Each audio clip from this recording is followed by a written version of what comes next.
I'm Rianna. And I'm Jake. And we're not theologians. All right, Rianna, hey, I invite you to pull out your Bible here. Right here, Jake. We're Got it. going to go to Matthew chapter 17. And if you're listening to this, I would encourage you to grab your Bible as well. And we are going to start with verse 14 here. And I'm just going to read a few verses. And it says, "And when they came to the multitude, there came to him a certain man, kneeling down to him, saying, Lord, have mercy on my son, for he is a lunatic and sore vexed. For oftentimes he falls into the fire, oft into the water. And I brought him to thy disciples, and they could not cure him. Then Jesus answered and said, O faithless and perverse generation, how long shall I be with you? How long shall I suffer you? Bring him hither to me. And Jesus rebuked the devil, and he departed out of him. And the child was cured from that very hour. Then came the disciples to Jesus apart and said, Why could not we cast him out? And Jesus said unto him, Because of your unbelief. For verily I say unto you, if you have the faith of a mustard seed, you shall say unto this mountain, Remove hence to yonder place, and it shall be removed. And nothing shall be impossible unto you. Howbeit this kind goeth not out by prayer and fasting." So in reading this passage, we see that there's this person who is being, tormented by the devil, right? And he comes to the disciples, and what happens? They can't do it. They can't do it. They can't do it. He's like, there's one thing you can do. Everyone knows Jesus casts out demons. Yep. They're like, bring him to Jesus. Jesus is not there right now. Bring him to the disciples. So they're like, okay, the disciples, let's bring him to the disciples. They've done it too. But by this point, we've had the 70 and the 12 sent out. Yep. So they have cast out demons before. Right? They have a track record of casting out demons. Yep. So they're like, they could do it. Yep. And then they can't do it. And then they can't do it. Right. They can't do it.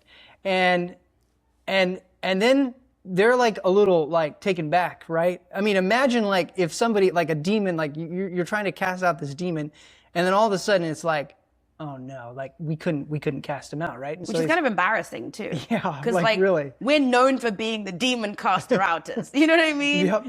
We're known for doing this, and we can't do it, and everyone's looking at us now. There's like the awkward moment. They're like, let's do it again. Try it again. Exactly. Maybe you said the wrong word or that. You know what I mean? I don't know. And so then the guy's like, well, that didn't work, so let me bring him to Jesus, right?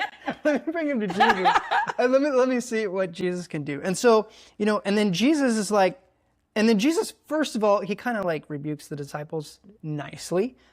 This is kind of crazy. Sorry, 16, he says, I brought them to your disciples, but they could not cure him. He's like, they couldn't do it. I'm here now. Yeah. And then he's like, yeah. And then he says, and then Jesus, first thing he basically does, he talks to the disciples. He's like, faithless and perverse generation, how long shall I be with you? How long shall I suffer with you? He's like, he's being so patient to the disciples, like, he's like, how long do I have to be with you? How long do I have to be around before you guys are really getting what I'm trying to share with you? How long am I going to be around here? Until you guys are actually going to understand this. And then Jesus comes, he rebukes the devil, and like it departs from the child, and the child, it says that the child was healed from that very hour. Now, and I find that kind of interesting, because in verse 21, what does Jesus say? He says that this kind doesn't go out by prayer and fasting. Except by prayer and fasting, yeah. Now, the question is, Jesus didn't pray and fast. Oh. He didn't pray and fast. This is I don't know where you're going with this, but this is a great, that's a good point.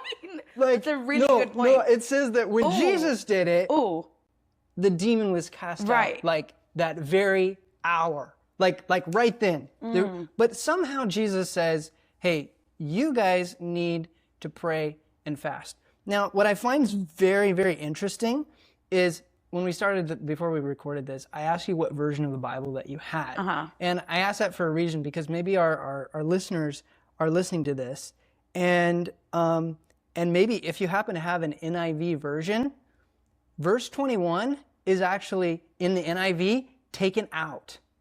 They literally skipped over the verse. Nope. They're like, we don't worry about understand that. what happened here, but we're going to take out that verse. And it's funny because I was sharing with someone with this earlier, and I was like showing it to them, and they were like, they had the NIV, and I'm like, wait a minute, brother, like, I want you to know, like, that was taken out of your Bible. And they're like, oh, I need to get rid of this Bible. I need to get rid of this Bible. This is bad. Like, I'm never going to read from this Bible again. I was like, well, just calm down, okay? But there is Jake is something putting here. the NIV Bible out of sales, guys. That's what he's doing.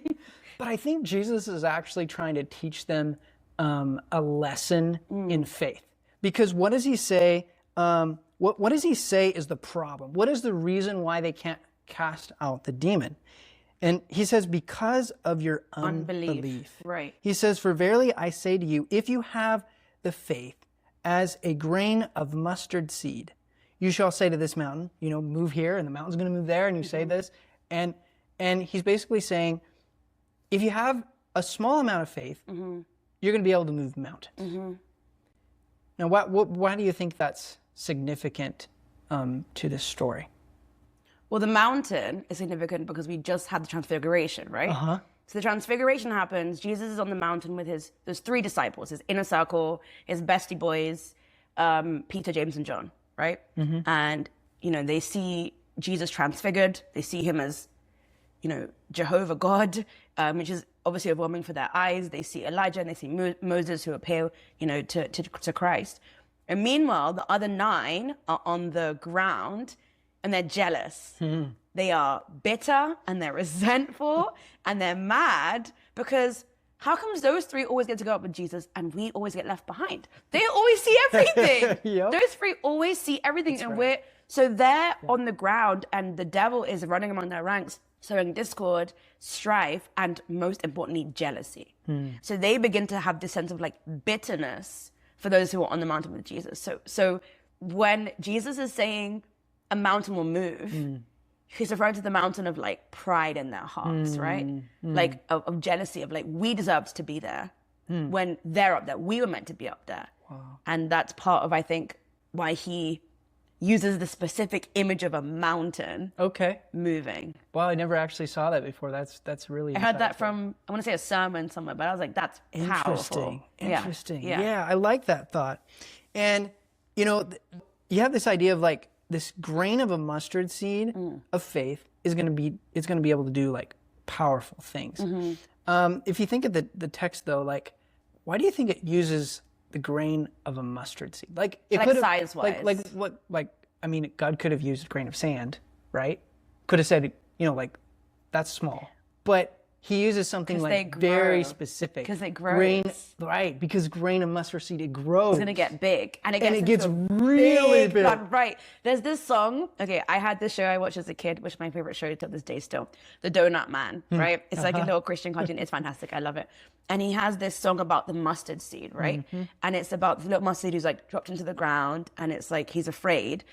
But he grows into this huge tree. And it's all about like how faith grows in our hearts when we plant a little seed. But mustard trees are like huge. Compared to the little seed, they are insanely big.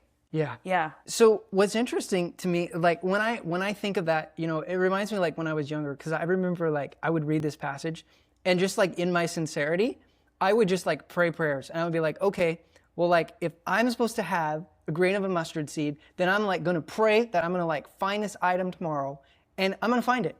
And I would pray and nothing would happen. You're like, I was like, but I did the thing. I did the requirement. And then what I thought of? I was like, I don't even have faith as small as a mustard seed. I have no faith. Jake's like, I failed. It's like, yeah. But I think that happens a lot, right? When we often find passages in the Bible where we're like, oh, this is pretty simple. I'm going to apply it at face value. And I don't think there's anything wrong with that. I think God definitely honors our hearts.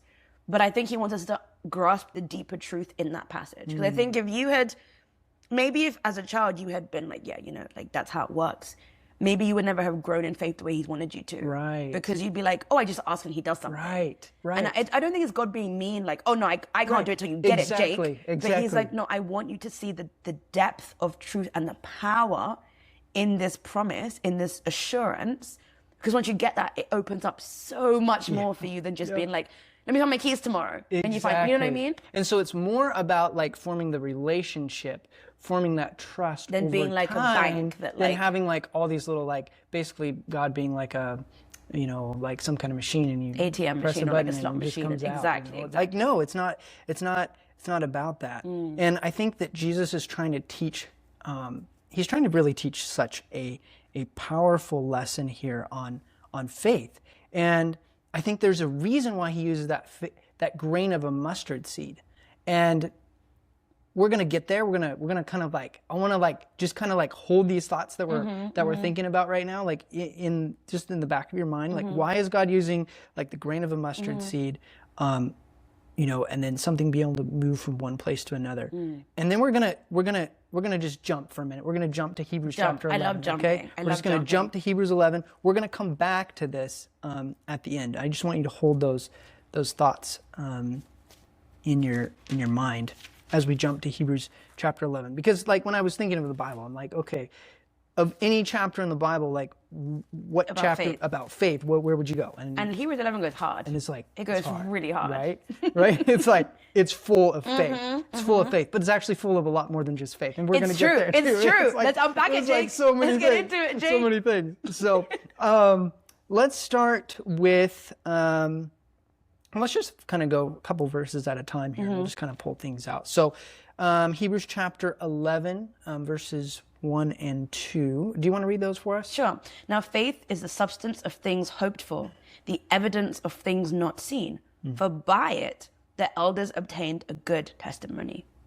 Read verse 3 as well. Okay. By faith, we understand that the worlds were framed by the word of God, so that the things which are seen were not made of things which are visible. So basically, it's telling us, you know, kind of a little bit about what hope is, faith is, right? It's the substance of things hoped for. It's the thing that gives us evidence. It's helping us to see things that we don't normally see. And it's really what, I think faith is what really helps us to understand who God is. It helps us understand that the worlds, you know, were made by God. Like, we weren't there. You weren't there? I wasn't, unfortunately. Man, like, rough. I wasn't there. That's really, I was there. You were there, really? I was there. Well, I guess you don't need faith then. No, obviously I wasn't there. But like, yeah. faith is so essential. It's so essential to everything. And in fact, in verse 6, it says that without faith, it's impossible to please God. So I think faith is so pivotal to our Christian experience. I mean, the passage, the end of the passage that you were quoting just in 6, for he who comes to God must believe that he is, and that he is a reward of those who diligently seek him. So it's not even just a thing of like, you have to believe that God exists. Yeah. I mean, many people can do that, right? We believe it exists. But you have to believe that he's also a rewarder of those who are seeking after him. Exactly. That he won't be like, you know, Rianna and Jake are trying or whatever. He's like, no, they're looking for me, so I will be found by them. Yep. And it doesn't necessarily mean it's going to be like an easy path, but it's like, I'm going to make myself known to them because they're trying to find me. Yep. And that's also faith. Yep. Believing not just that he exists, but that he wants to like... He wants to he help wants you. Like, to be he's your on God. your side. Right. He's on your side. Right. And I think it's so tempting, so easy to just allow doubt to creep in, right? And okay, so we're thinking about faith and we're thinking about all these things. The question I want to ask is like, what does faith really look like? Or how can we, you know, how can we start to exercise that faith? Because I think actually Hebrews 11, it's really cool because it gives us all these examples. Ranges. It's so much, it's a huge range. It's this range, right? It's huge. But it gives us like people, like actual people in their life, and we can see how God worked in their life, how they were able to utilize faith in their life to do powerful things. So starting out in verse 4, it's kind of interesting. First example, right? Cain and Abel. Faith. I never really necessarily looked at it that way before. No, but you don't, right? Because you're just like, oh, like Cain killed Abel, how bad? Did this, one guy did this. But it says, by faith, Abel offered unto God a more excellent sacrifice than Cain, by which he obtained witness that he was righteous. So think about what happens in that story, right? Like, okay, so Abel, he brings his simple gift, His lamb. offers it to God. That's it. Simple, right? Like he basically just like, okay, God says this. God says this is how I'm supposed to worship him. This is what I'm supposed to do. Doesn't overthink it, but he takes action. He specifically does an action with his faith. You better talk, Jake. Okay. You better preach, Jake. Here's the deal. You're going to find in Hebrews chapter 11, and I want us to look at that as we're looking through, every single time that a person exercises their faith, it's not like, oh, I got to sit here and just like believe more. No. Do faith something. always equals action. Okay. Faith always equals action. And I feel like sometimes we can get a little stuck in our Christian life. Like it's really easy to like just go to church and like do our thing and like whatever. But no, like if you're actually going to exercise your faith, that means God's going to want you to take action. Yeah. Right? And it's simple. It's like, okay, God said, I'm going to offer my thing. I'm going to do it and go do it. That's what God's looking for. That's what God's looking for. And he's looking for, and you'll find principles of how this builds in people's lives. Okay. Right? So let's look at Noah, for example, down in verse 7. It says, by faith, Noah being warned of things not seen as of yet. So he didn't see anything yet. Like, I mean, think about Noah for a minute. Yeah. Like they've never seen a flood. What is a flood? They've never seen What a is a cloud. flood? They've never seen a cloud. What is a cloud? What is a cloud? What is a raindrop? What do you mean there's going to be so much water on the earth that we can't move? Like What are they you talking have about? nothing to base their like. It generally was Their like me. faith People on. being like, oh, But Michigan is really cold. Yeah. What do you, okay, like cold never in felt London cold is before. cold, right? I have never felt cold in my life like Michigan cold, Jake. They're like, oh, it's going to snow. They lied. It didn't snow. That snow was, I don't even think there's a word to describe the snow. It was torrential snow. You would wade through the snow up into your knees. What is that? Like, how do you prepare for something that you can't even have experience? You know? Yeah. And that's such a small example because I know what snow is. I know Right. what cold is. Right. Not to the Michigan level that I experienced it. But if you were like, prepare for the cold, how? How do you do that? How do you prepare? I've never had to buy snowbirds before in my life. What are you Right. talking about? Now, here's the thing. Like, when Noah gets to the point of like building the ark, like that didn't just happen overnight, Right. right? Like, you know, I think sometimes we think like, oh yeah, like God came down and like was like, oh yeah, no, you need to build this ark. No. And he was like, okay, He's let's like, go. okay, I better hurry up. Like, I better build this thing first. Right. Like, no. Like, Noah, like, I'm sure if we were to look back in his life, like, we would see all these little instances, all these tiny little things where he's growing his faith. So that when he gets to the ark, it's like, oh yeah, like, the mustard seed grew. The mustard seed of faith grew. So when the ark comes, it's like, okay, I got to grow another branch here. But the tree had already been, like, materialized. The tree had already been built. I think that's an interesting point too, because I feel like we see heroes of faith, and I have so many heroes of faith, you know, biblical and modern. We see their lives and we go, wow, to be like them, right? George Muller, right, as an example. Like, George Muller's example of faith is powerful. Like, George Muller was a missionary. He was from, I think he was from like Austria or something. Like, he was from mainland Europe, but he ended up in England, in Bristol, and he opened orphanages and cared for like, you know, children, and he did so much work. He had an insane task. This was in the 1800s, right? To like take care of people. Everybody was poor. Everyone was poor, and you had to work hard to make money. This man didn't ask a single human being for a single penny. And he received, I think, something like, it's the equivalent of about like 14 or something $million now, Yeah. which were back, or 140 something $million. It was a lot of money. Don't quote me, I'm not good with figures. But the point is that he got all of that not from asking people, but from asking God. And people asked him, like, I remember reading about him being like, wow, I want to have faith like that, right? Because that's what you do. I want to have faith like George Muller. And somebody asked him, like, in one of his books, they were like, how do you have faith?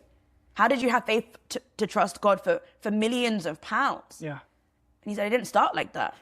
I started trusting God with a penny, and then with a shilling. I don't know how the thing was, and then with a dime, and then what? But it was like it wasn't like he went overnight from nothing to asking God for $10 million to feed the orphans. It was that he asked God for £1, and then £10, and then £100. There you go. And then and eventually he was like, well, obviously we have to keep going because you don't stop at £1,000 with the God of the universe. You know what I mean? Yeah, exactly. And so, like, it didn't start with the 10,000. It started with the 1, 2, 3. The single penny, building, even, right? right. The penny. And Noah's had to start that too. Everyone in this, like, it had to start we don't see that groundwork. We don't see the roots being deeper, and we don't see the plant growing. We don't see the sprout even. Right. We just see when the tree is beginning to like bud. Exactly. And so these chapters, these passages, we see the budding. Yep. But like you're saying, if there's a bud, that it had to have been planted and it had to have been small and wavering and fearful and kind of like, is it going to make it? Is it going to, like, is it have enough water? So it's going to look rough. Like, we don't see all of that in their lives. We see it kind of in Abraham's a bit more. Right. But we don't see it in all of their lives. But it had to have been there, It had to have been there. And it was just like this thing that kept growing and growing and growing until one day God's like, okay, now I can trust you to build the ark. Now I can trust you to do this. So like you mentioned, if we just continue on in the passage, think about Abraham. Like it says, by faith, Abraham, when he was called out into a place which he should after receive it as inheritance, he obeyed, he went out, not knowing whether he went. Abraham's story, it really like gives me such hope because this guy, like you think about the mistakes that poor Abraham made. Like he made a lot of mistakes. He made a lot of mistakes, and somehow like God was still able to use him. But you can see it like every junction in his life, like when he's called, like yes, sometimes he does make a mistake, but eventually like he comes to the point where he's like, okay, all right, I'll trust God now. And it starts by something like very, very simple. It's like God's like, you need to go. You need to go. Goes, okay. And he's like, okay. He takes the step. He takes action, right? So he's always like these little actions, these little actions, and it keeps building. And it keeps building so much to the point where he's able to, reach a level where he can trust God so much that he gets to the point where he's actually able to offer his son, his only son. Like that's serious faith. That's serious faith. But that faith, again, wasn't built overnight. No. It was built throughout a lifetime. Yeah. It was built throughout a lifetime. Then verse 13. Which is a crazy verse. It's really like crazy. A bit of like a record scratch moment, whatever. Like pause, like slam on the brakes. Yep. And I'm like, when I got to verse 13, I'm like, you're like, whoa. Wait a minute. Like, what's going on? Right. Like, because listen to it. It says, these all died in faith, not having received the promises. And when I first read that part, I'm like, wait a minute. Right. Like Noah, okay, he received the promise. Like he saw the flood. Abraham, like he had the son. Like this stuff happened. Like, did they not see the promise? But those weren't the promises, were they, Jake? Those weren't the promises. Those weren't the promises. It says so notice what allowed them to keep stepping in faith. Because the thing is, they kept taking action. They kept heading in a direction. They kept trusting God. But there was something that like along the lines kept them going. And what was that? It says, but having seen them afar off, they were persuaded of them. They embraced them, and they confessed that they were pilgrims and strangers on the earth. If you read like at the beginning of chapter 11, and then when we conclude at the end of chapter 11, before the chapter and after, you'll actually find that this whole chapter has a lot to do with the second coming. And so they're actually when they're stepping out, when they're working on their faith, when they're reaching out, when they're taking these steps for God, I think they have a sense. They realize, like verse 13 says, like they realize that they are pilgrims, they are strangers in this world. This world is not their home. And they are looking to the second coming. They are looking to something so much broader, something so amazing that it allows them to like not get distracted with their daily life. It allows them not to get, bound up and worried about all these things, because they know at the end of the day, like they're not pilgrims, they're not strangers. Verse 14, that they seek a better country. They're mindful of this, it talks about through the whole passage that they're mindful of this better country, that God, it says in verse 16, that he has prepared a city for them. And so they're mindful of that second coming. And I know we were having a conversation about this earlier before the podcast, but I love the illustration that you gave about the second coming, because the second coming is, and this is the illustration that you used. You said that the second coming is like shoes on our feet. It's what allows us to run the race. It's what allows us to run this race of faith. Yeah, because I think we often think about second coming as something that like we have to work towards. We're like, we have to make it happen. Yep. And obviously I know that Peter says, you can hasten it. Absolutely. Yep. Like we Yep. have Sure. the privilege of hastening Christ coming, right? But that isn't the goal. It's going to happen whether you want it to happen or not. Yeah. The goal, we know, the Bible says is knowing Christ, right? Yep. But because he's coming back, we are enabled to run towards that goal. Exactly. With passion, with fervor, and with everything in our hearts, because he's coming back, Exactly. we can run. Exactly. You know what I mean? Yep. I totally agree. I think it's also cool that there's like this kind of, I don't know, feels like a thought break for the author. Like Paul's like, he's talking about like, Abel and Enoch and Noah and Abraham. He's like, by the way, they all died without seeing the promise, but they were assured of it afar off, and they saw them and they embraced them because they knew there was more for them on this earth than what they were seeing on this earth. And then he resumes in 17. So Abraham, because he wants us to, I think Paul's really trying to ground, like, look, guys, the promise it's not about the things you're promised to get here. Yeah. The promises and blessings here are a blessing. Like, absolutely, we should be looking forward to things like on earth. Like, I'm looking forward to many things to do on earth, right? But I think that's the point, right? The idea is like, it's not just about now. Like, we're conscious of another future that's coming, that we can live in the now and enjoy the now with Christ, Exactly. which is important. Yep. I want to make it very clear that it's important that we do live in the now and enjoy the now with Christ. But it's the tension of what a lot of scholars call the not yet and the already, I think, something like that, right? So like his kingdom, Christ's kingdom is already here, but it's also not yet here, right? Like his kingdom has come, Christ has come, he's died, he's fulfilled everything, but we're living in the not yet, things are changing, but we have to be conscious that as much as we can have good and joy and peace and all the blessings that God gives us in this life, there is something more beyond this life that enables us to enjoy those things with a fixed focus on why we're enjoying those things. Exactly. Exactly. Yeah. It just really sets the perspective and gives us direction for where we're going. I'm going to look at another just character in the story here. Verse 23, it says, by faith, Moses, when he was born, he was hid 3 months of his parents because they saw that he was a proper child, and they were not afraid of the king's commandment. I find that really funny. It says, by faith, Moses, when he was born, was hidden. He was hidden. Yeah. Wait a minute. Was it like Moses' faith or like his parents' faith? Like whose faith was it? But like something happened when he was born, and he was hid by faith that like Moses was going to be okay because Moses had a greater purpose.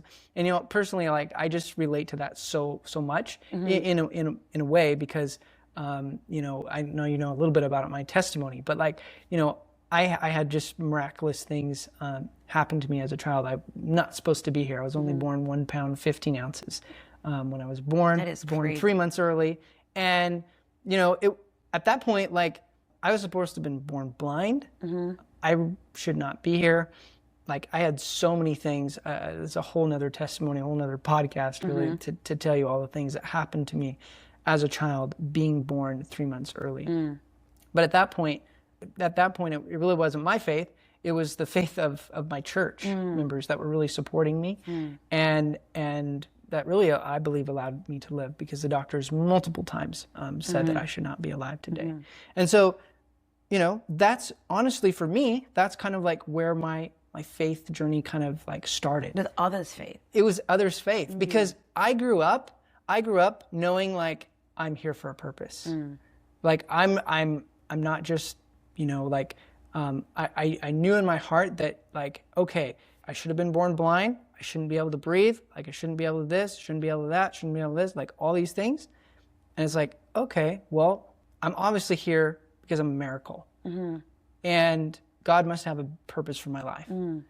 And if God has a purpose for my life, like then I need to dedicate my life to Him, and I need to live in such a way that God can be able to work through me because God saved me. And I know that that's the only way I could save. I don't know if that was the same way for Moses, But you must have. Like, you are the only child, the only boy child of a generation that has survived. Yeah. You're the only, Yeah. he was the only male of his age that existed in Egypt. Yeah. As a Hebrew. Yeah. As in. Like, there weren't other kids hide. You are the only one. You are the survivor of a literal genocide. Yeah. You must have felt the weight of that on you Exactly. as an individual. Yeah. And your parents must have reminded you of that. You know, Moses, we hid you for a reason. We had this, you know, like how, one of the things I love is how parents can speak life into their children's lives. I feel like the ways that we talk to children, we don't realize how impactful that can be. Because, you know, there's we always tell ourselves stories, narratives that we were brought up hearing. So like, you're stupid, you're dumb, you're ugly, you'll never be worth anything, right? The ways that we have those voices in our heads that never leave us, even as adults, and you have to work and do all these things with Bible verses and affirmations and therapy to like get over those ideas of like who we aren't to believe who we actually are. We can speak words of life into kids' lives and be like, you have a purpose, you have a meaning, you have a mission. That's and right. whether or not you're a survivor of genocide, whether or That's not you're right. a premature baby that survived, you know, against all odds, whether you're just a child that was born and exists, when we speak life into their lives, I think that can set them up to do great things for God, you know? And great things don't look like necessarily being the deliverer of, you know, the people of Israel, right? But I would imagine that Moses' mother would have reminded him all the time. Jochebed would have been like, Moses, you're saved for a purpose. Moses, you are strong. That's Moses, you powerful. are important. Yeah. Moses, God wants to use you. Yeah. Because he knew from very young what his mission was in life. He knew very young because when he was about 30, he kills a man. He's like, great, I'm going to liberate the people, right? So he knew he was a liberator. How? His mother would have told him, you were made to set these people free, Moses. Yeah. And I think I want to just jump in a little bit here with like praises of mothers, because the power that mothers have to impact kids' lives, unspeakably powerful. Right? Like, we remember moments with our mothers from when we were children. You know, we remember like the good moments, bad moments, everything in between. But mothers have a duty and an ability to speak life into little liberators, right? You could raise a Moses. You could be like, you can speak life. You can say to that child, you know, you are going to be John the Baptist, Elijah, Moses, Enoch. Noah, like, you can speak that into their life. Powerful. That's you really can say, powerful. and I don't mean, I want to also be clear, like, I'm not saying manifest, just speak what you want to, like, it's just vibes, like, but no, we know that there's power in God's word, right? And we know that the power that mothers have through Moses' life, through the lives of many men whose mothers, like Timothy, his mother and grandmother raised him, and he was a powerful proponent for God in the kingdom, right? But like, mothers can use the word of God and say, I want my child to be on God's side. And I'm going to speak the words into his life or her life so that they know that they have more to do than just sit around and scroll on TikTok. You know what I'm saying?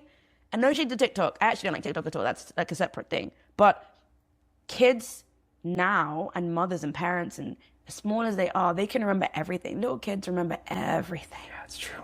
Everything. Imagine how much more they could remember and grow. As we're talking about growing, right? Mustard seed. Like, imagine if we could nurture and grow these children in Christ by speaking powerful words of who they've been made to be. That's powerful. For him. Yeah. Yeah, I think that's so powerful. And, you know, I think it can be like, maybe you're listening or someone's listening to this and they're thinking, you know, like, well, I wasn't born premature. Like, I'm just here. And like, do I really have a purpose? Right. You know? Do I really have anything that I can be used for God for? And like, I really believe that anyone in their own sphere of influence can be a Moses. Absolutely. Like, maybe you're not going to be able to preach to 1,000 people. Maybe you're not going to be able to like Moses, lead 1 million plus people across the desert. Like, no, but maybe you have one person that you can win to the kingdom. I'm sure there's something that God can use you to do. You know, and I used to canvass, right? I used to knock on doors and lead teams of students. And I remember one of the things that would often happen, you know, is like we're out canvassing, and, you know, like students, like I'm out with them and I'm shadowing them and we're selling books and we're getting books out, and we'd go to the door and I'm always watching how God is going to work, you know? So we'd go to door to door, we're selling Christian literature. And like when you're actively involved in God's service on the front lines, you see God work in powerful ways.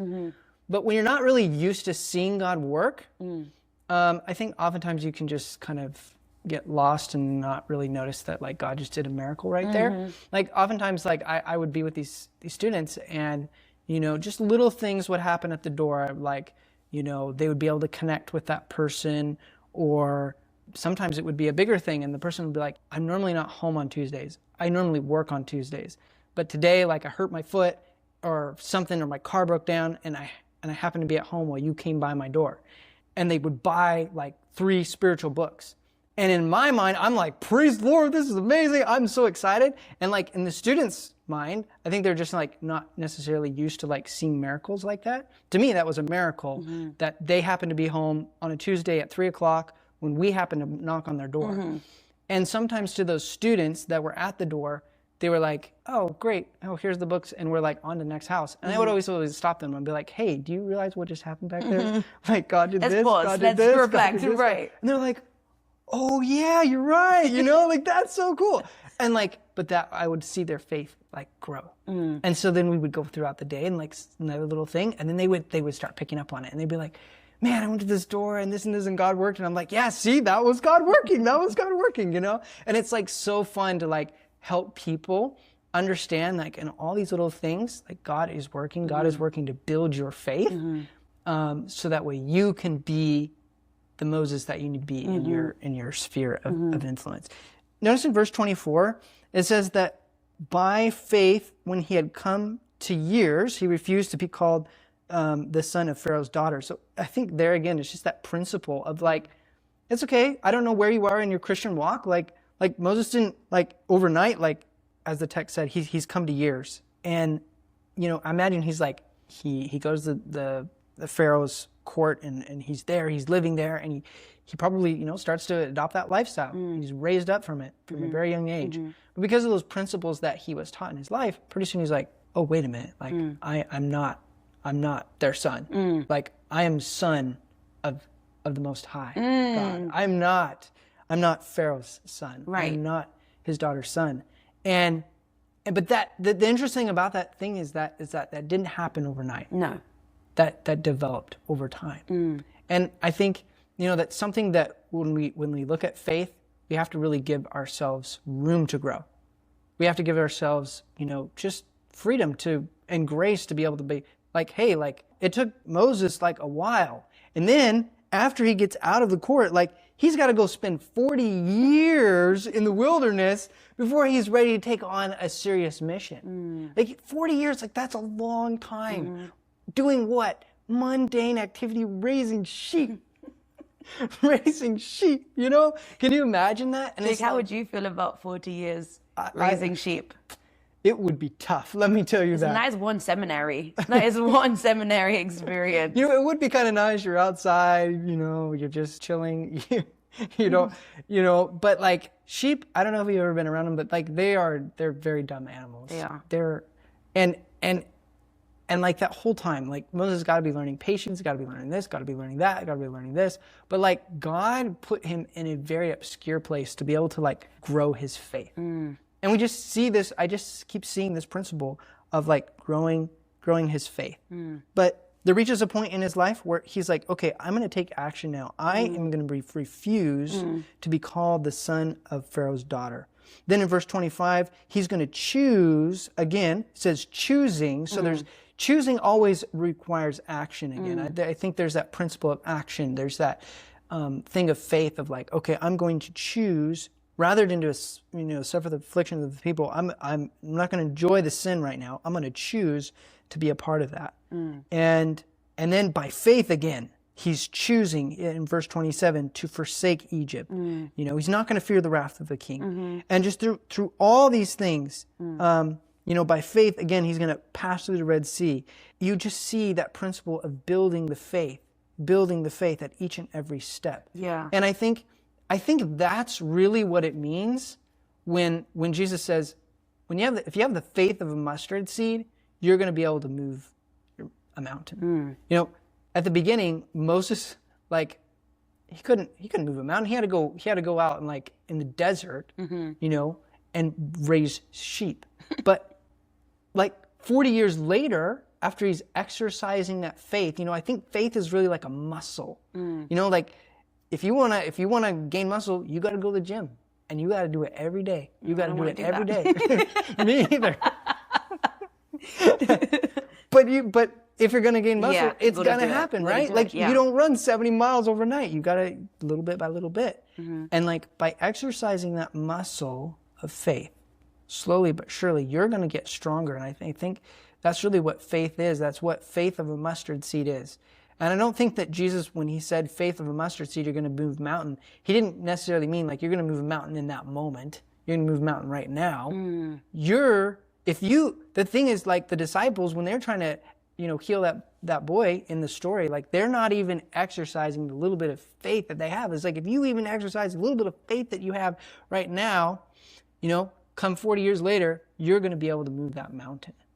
I think the super powerful thing about that too is that the same disciples that didn't get it. Yeah. 3.5 years later, Pentecost. Yeah.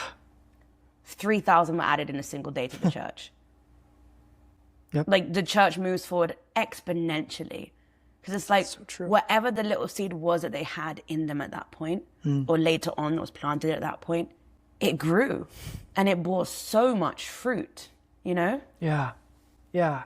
And that just gives me so much hope. It's like, man, if God can use the disciples, if God can use Moses, if God can use Abraham, like all their problems, all their mess, like those guys were a mess. Like if God can use those people in spite of all their problems, like God can use me, God can use you. Yeah. And God can use those that are listening as well. If we've talked about several people, I encourage you just to like read this chapter on your own. There's so many good things, and we could spend so much time going into that, like the life of each person in this chapter, because there's so many more people that are not mentioned here. But in wrapping this chapter up, in verse 39, it says, all these, having obtained a good report through faith, they received not the promise. So there it is again, like they didn't even get the promise. They didn't get it. And the promise of what? The promise of the second coming. The promise of the second coming, Now, verse 40 is really interesting because it says, God having provided something better thing for us, that they without us should not be made perfect. Isn't that interesting? Yeah. So, I mean, like when I think of like Enoch, for example, like I felt like he was pretty perfect when he, God took him to heaven. I mean, He talks about Enoch. Right. Like that's interesting. Like I feel like a lot of these guys, like when it came to the end of their life, like they seem pretty perfect to me, But it's like there's something that's really interesting here. It says, God having provided something better for us, that without us should not be made perfect. In your mind, what does that make you think of? I'm thinking of 2 Corinthians. Is it for Corinthians? When he talks about like corruptible should be clothed in incorruptibility, mortality clothed in immortality. I'm thinking about like the making of perfection, like the bodily perfection that we'll have at Christ's second coming. Okay. It's actually making me think of that and more. He's like, wrong. Anyway, so I was just hoping maybe you could just like pull it out of there. What it makes me think of is the 144,000. Because if you study this passage out, if you look before chapter 11, it's actually talking, about in verse 37, it's talking about the second coming. Of chapter 10 of Hebrews. Yeah, chapter 10 and verse 27. It says, for yet a little while he will come, and he will not tarry. It's, and then we get in there and we found in Hebrews chapter 11 that it's talking about the second coming. It's talking about they're looking for the second coming. And then it's saying at the end of the chapter, it's saying, that God providing something better for us, that without us should not be made perfect. And there's this element of like the 144,000. And I remember like the first time I studied like the 144,000, there's this group of people that are at the end of time and they've got to be perfect. And I'm like, man, I gotta level up here. Like I see, like, number one. That's like a Revelation reference, right? The 144,000, right? Because like I see, when we study the 144,000, we realize that if you study Revelation, we find that there is a group of people that at the end of time, under all this chaos, all these problems, they are able to fully keep the commandments of God, more perfect than anyone else in Scripture. And I think there's a whole element of faith to that, because that really, that takes a miracle. I mean, I can't even get for a day without sinning. You know what I mean? Yeah. And it's not like you're, doing huge sins, but there's no God ranks sins in terms of like pride and selfishness at the top for him. Like those are the worst sins in his eyes. But there's no ranking of sins like, oh, it was just a small sin, so it's not a big deal. No, I tell a lie without meaning to, or I say something that's unkind, or I hurt somebody without, you know what I mean? Yep. And it's like, I can't even get through like an hour without having a bad thought, without sinning towards somebody or to God or to myself. Like, how are we going to live perfect lives with no sin, Jake? Yep. And, I think maybe this is just kind of more personal for me, because I know it's happened in some of my church and friend groups recently. It's like this whole debate over the 144,000. And I think when we talk about the 144,000, we can often find ourselves in kind of two camps. One that says, oh, I gotta level up. Like, I better do this. Like, I better be careful. Like, I don't fall into sin. I better lock in. Like, I better do all this stuff because I got to be up 144,000 if I'm going to be saved. I got to allow Jesus to perfect my character. And then you have another group of people that is on the other side, and they're like, well, I don't know how that's going to work. Like, I don't know how God's going to get all this sin out of my life. So, I'm just going to, they just kind of discard it, 104,000. Yeah, they're like, it's a bit far-fetched. Yeah. They're like, well, we won't be sinning like crazy sinning, but we will be sinning a little bit. Still, it's not fully possible for us to overcome everything. Right. So, it's okay. God loves you. It's okay. And oftentimes I think they can just find themselves, just not realizing the power of God. But I think what this chapter is teaching us is that not that we have to become part of 44,000, that the 144,000 is the goal, or that, living a Christian perfected life is what it means to be a Christian. No, it's saying that, look at all these people, look at the miracles that God did with them, look at how they started out doing all these crazy things, look at Abraham, look at Noah, look at all these guys, they made some serious mistakes. But at the end of their life, God does a miracle, and they're able to experience faith in a way that they never had before. And I think that's what's going to happen at the end of time. It's going to be like this group of people that's, just living their life through the power of Christ the best that they can, trusting God every single day. And at the end of their life, God's going to move that mountain in their life, and He's going to help them overcome that sin and help them to become part of the 144,000. And we could go into a whole study on 144,000 I'm sure we could. on how, that's going to prove to the rest of the universe that these other people that died in faith are safe enough to save, and that's so really what it is. So many cool things. And we could just go on all night. And I just to really briefly tie on that point, Hebrews 12, 1 and 2. Therefore, we also, since we are surrounded by so great a cloud of witnesses. Who's watching us, Jake? The universe is watching us. Yeah. Not because we're special, not because they're we love watching humans be insane and sin, but all eyes are on God. And God's they're mine. Yep. And so now all eyes are on us. Yeah. And I think that's crazy. That's the purpose, right? But this is the critical thing in verse 2, because it's yes. Paul said, this is the thing, Yeah. Jake, right? Paul says, let us lay aside every weight and the sin which easily ensnares us, and let us run with endurance the race that's set before us. How do we do that, Jake? By looking onto Jesus.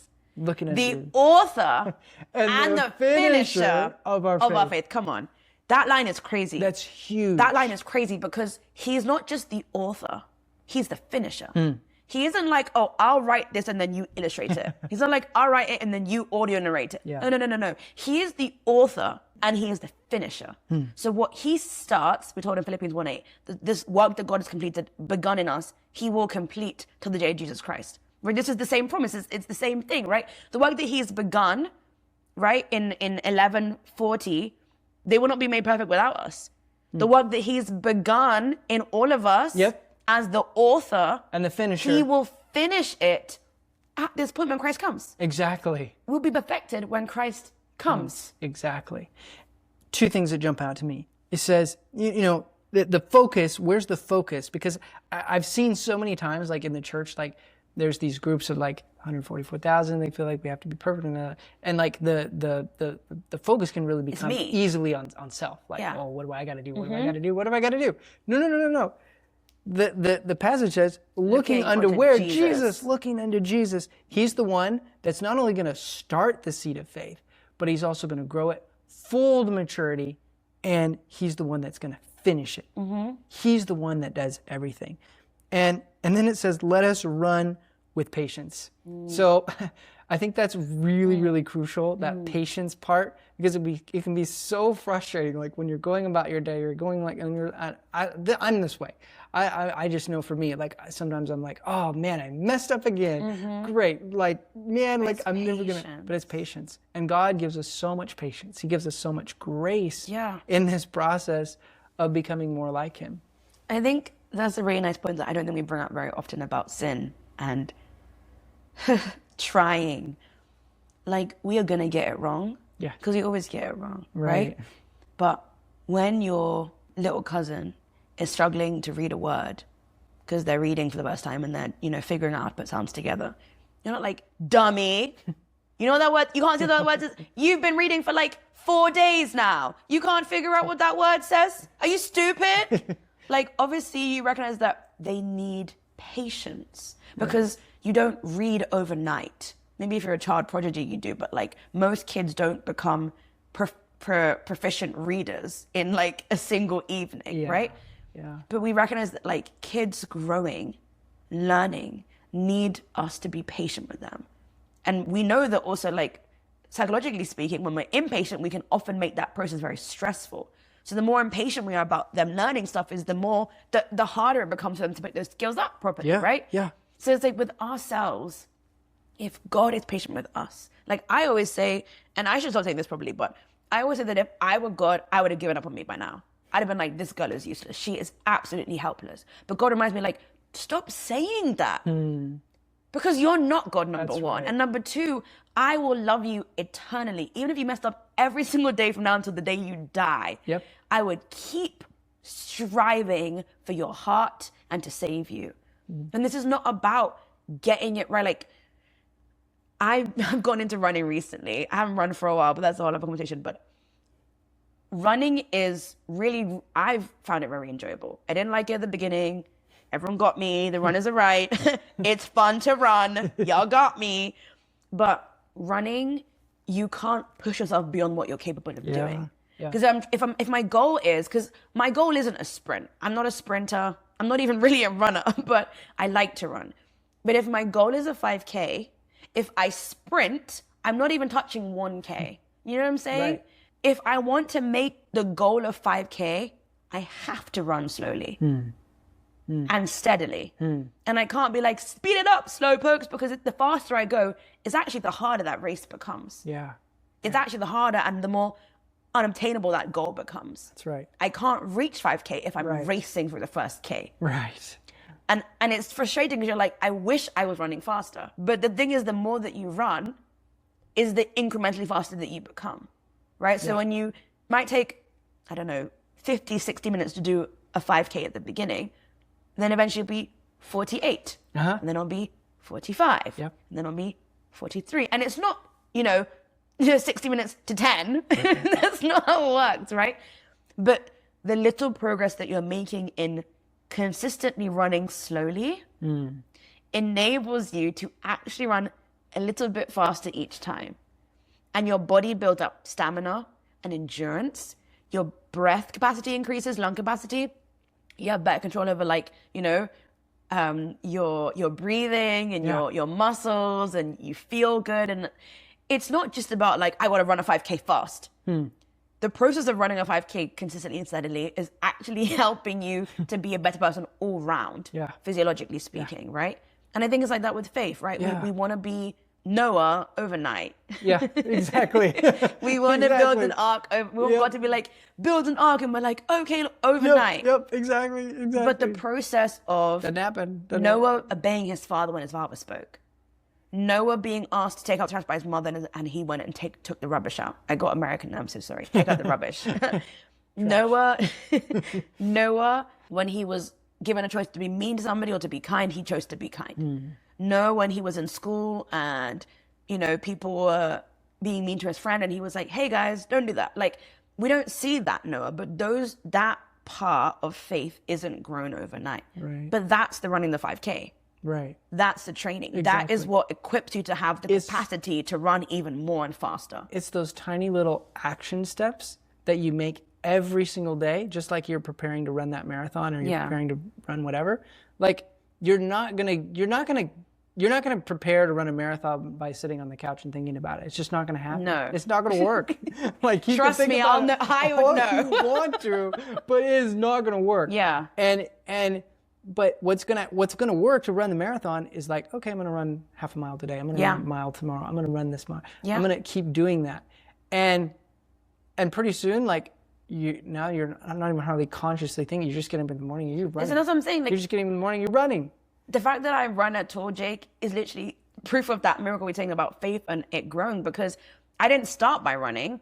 I knew I had to do more exercise, and I was like, I'm gonna go for walks again because I really like walking. And then I was like, I should just try incorporating jogging into my, routine. So I jog a little bit, walk a little bit, jog a little bit, walk a little bit. And before I know it, I'm like jogging the entire period of my exercise. And I'm like, oh, I jogged for like 30 minutes. And then I'm like, let's see if I can do a bit more.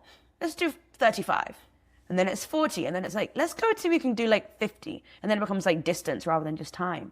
And before I know it, genuinely, I don't know how I got from walking to like wanting to run and enjoying running, but it was like, oh, I like this. But it wasn't, I mean, you knew me that point before, right? Like, I was very vocal about how I felt about running. I was like, I will never run. I will never be a runner. And then a couple of weeks later, I'm a runner, and it's like, how did that happen? Gradually. Right. Literally. Literally one step after the other. One step after the other, and pretty soon, like, you're able to run a 5K. And I think that's so amazing. And I think that, that the focus is where? The focus is on Jesus. We take the step, we move one foot in front of the other, and before we know it, at some point, like, God's able to use us in powerful ways, and that mountain is being able to move in our life from one place to another.